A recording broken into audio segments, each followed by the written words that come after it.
features, while also demonstrating the different strategies that these birds use to hunt in the wild. Now, our first guest today will be showing us how he might hunt an item of fast-moving ground prey, and to do this, we'll be dragging a lure right across the field. This lure will mimic that prey item, and we'll see if he's able to make a catch for us today. Now, his name is Captain Trips, and the only thing about him is that he is a little bit shy, so he likes to be called out onto the field. So all together, if we can count down 3, 2, 1, fly, we might just be loud enough for him to hear us. Are you guys ready? Awesome. So keep your eyes to the back of the field. And 3, 2, 1, fly! Oh, that was really good, guys. I think he heard us. Here he comes. And he's got it. A good catch from Trips. Let's give it up. That was an awesome catch.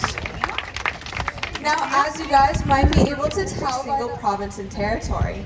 Now, as he was chasing that lure, I hope that you noticed just how close to the ground he was flying. This helps him with a few aspects of his hunt. Stetson is a Eurasian Eagle Owl. Now, as he's nice and up close for you guys, I want you to take a good look at those big orange eyes of his. It's a little bit of a misconception that all owls hunt at night. Owls like Stetson here are actually crepuscular. Those orange eyes are a good indicator of this, and it means that Stetson likes to hunt at dawn and at dusk, or when the sun is setting or rising. Now, Stetson's eyes were very big. I hope that you did notice that. And they're in fact so big that they actually take up 75% of the space in Stetson's head. That would be like if you and I had eyeballs the size of grapefruits. Now, one of the reasons that Stetson's eyes take up so much space in that head of his is because unlike eyeballs like we have, he actually have eye tubes. These jut all the way into the back of his head and are fixed in place by specialized bones. However, this doesn't... Yeah, you guys got it. So this is Kenai, and Kenai is a bald eagle. Now, this is one of 2 eagle species that we have right here in Canada, and the most common eagle species right here in Ontario. If you're looking to spot a bald eagle, it's most likely that you'll see them at the densely packed forest located near the water, and that's because these birds love to fish. They've got a sandpaper-like texture on the bottom of those feet, so they can grab those slippery fish right out of the water. When he's finished with his snack over here, he'll fly down the field, and we'll see if he's able to make a nice catch out of his pond today, using a lure to mimic this fish. Here he comes. We'll see if he can make a catch. And he's got it right out of the water. Let's give it up. That was a pretty good catch from Kenai. Now, these birds are able to fly back to shore with fish that weigh up to their own body weight. So usually that's about 7 to 10 pounds. But if they do end up catching a fish that's just a little bit too heavy, they don't want to give up on that prey item that they just worked so hard to catch. So in this case, what they'll do is use those feet of theirs to latch onto their fish. And they'll use those huge wings like giant oars to paddle that fish all the way back to shore. Now, as you guys may know, the bald eagle population hasn't always been doing the best, and that was due to the spraying of a pesticide called DDT, right? He'll fly along and drop that baby right off at your doorstep. So today, to your left, you'll see Storky to help us answer that question, and he is a European white stork. Now, the idea that these birds are the bringers of human babies actually has to do with their migration pattern. Every year they'll make a very long 9-month migration from Europe to Africa, and the length of this migration coincides with the average duration of a human pregnancy, giving us the idea that these birds bring those babies right to our doorstep. Now, as Storky was flying over you guys, I hope that you will just be grabbing a quick snack down the field and then meeting us up here for our race. Okay, you guys, do you see the T-shaped perch at the end of the field here? The one that looks like a T? That's the finish line, okay? And then for our race, you guys are going to stay on my left side because the birds will have the right side, okay? Awesome. Do we have anyone cheering for these volunteers? Okay, bit of support. How about the vultures? Okay, it's looking about even. You guys are going to need to cheer for your team as loud as you can to encourage them to win this race. Are you ready? All right, on your marks. Get set. Oh, now I know who the cheaters are. Come on, you guys. go. It's looking like we got some pretty speedy volunteers. Oh, even with the life out, he's still taking them. And it looks like the volunteers took that one in the end. Good work, you guys. Let's give it up for the volunteers. You guys can now all go home and say that you're officially faster than a black vulture. Good work, you guys. Maybe don't hype it up too much because their legs are reached up to 300 kilometers an hour while in the stoop period of their hunt. And if you guys don't understand how fast that is, maybe ask your parents to drive that fast on the way home, and I'll imagine you'll get there fairly quickly.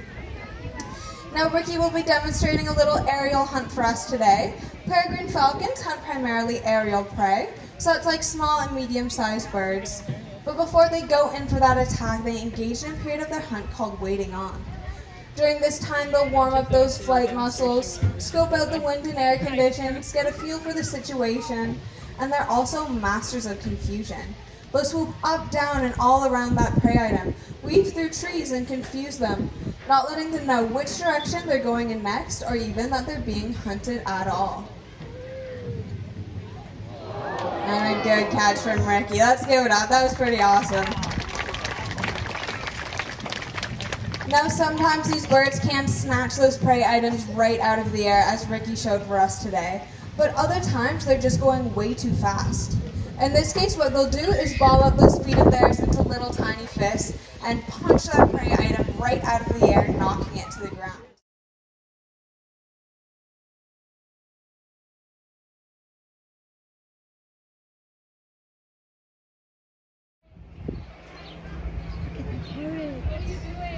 Hello, bird.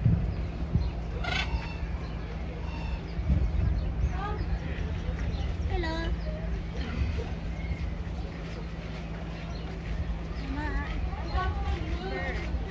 Where did you see the cute bird? Wait. Look, there's two of them.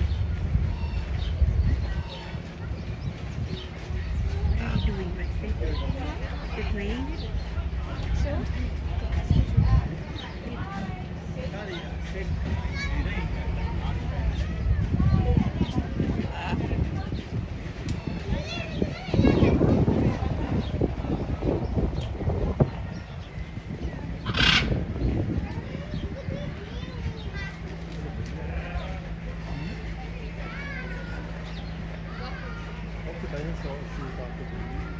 Red and yellow fruit and the bluish shadows of the rainforest that they call home.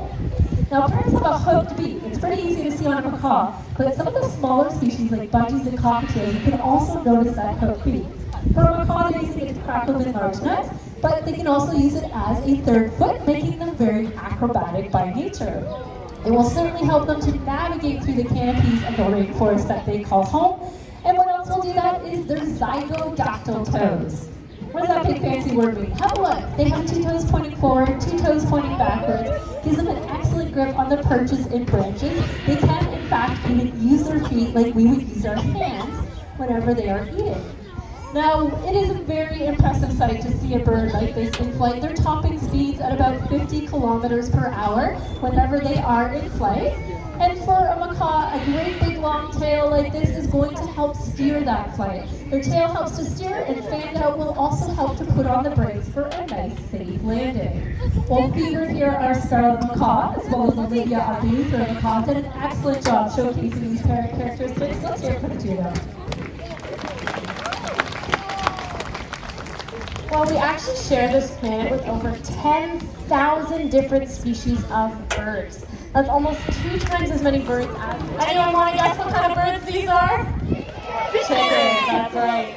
Now, they're called the world's most valuable bird because of their impact in the poultry industry. It's now a multi-billion-dollar industry that helps feed healthy families each and every day. Now, a fun fact about these guys is that they actually outnumber us by 3 to 1. So the next time you see a chicken, make sure you give them some love if they go the right way. There they go. Oh, they're a little lost. They figure it out. That was our chickens. But this here is Papaya. She is our Swainson's, otherwise known as chestnut mandible toucan. Now this is the second largest species of toucan, second only to cocoa toucan. but they all actually make their homes in the rainforests of South and Central America. Now, papaya certainly has many striking features, but I'm sure the one that stands out to you the most is her very large bill. Now, this bill is approximately 4 times the length of her skull, which is nearly the length of her entire body. However, with a bill that big, it's actually deceivingly light. If you were to compare the weight of her bill to the weight of all of her feathers combined, her feathers would actually outweigh that bill. Makes it a little easier for papaya to carry it around. Now, papaya is a female of the species, but if we had a male up there with her today, the difference between the two would be pretty clear.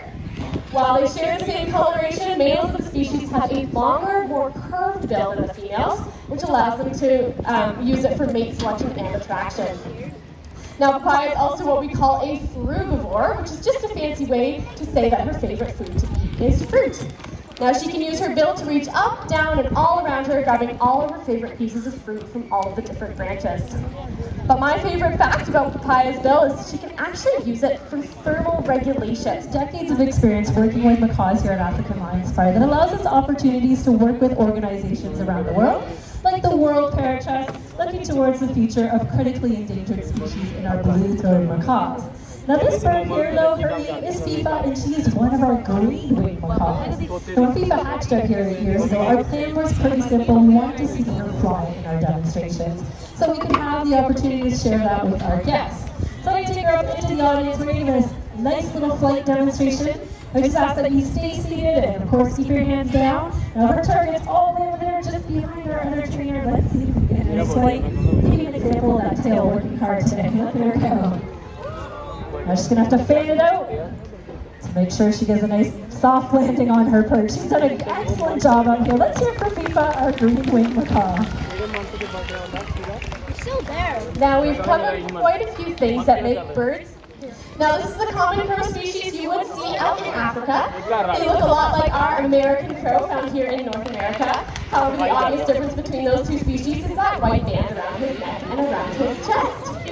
Now, crows, no matter where they come from, unfortunately have a bit of a bad reputation. We see them eating garbage and roadkill along the side of the road, and we kind of think of them as a little bit gross and dirty.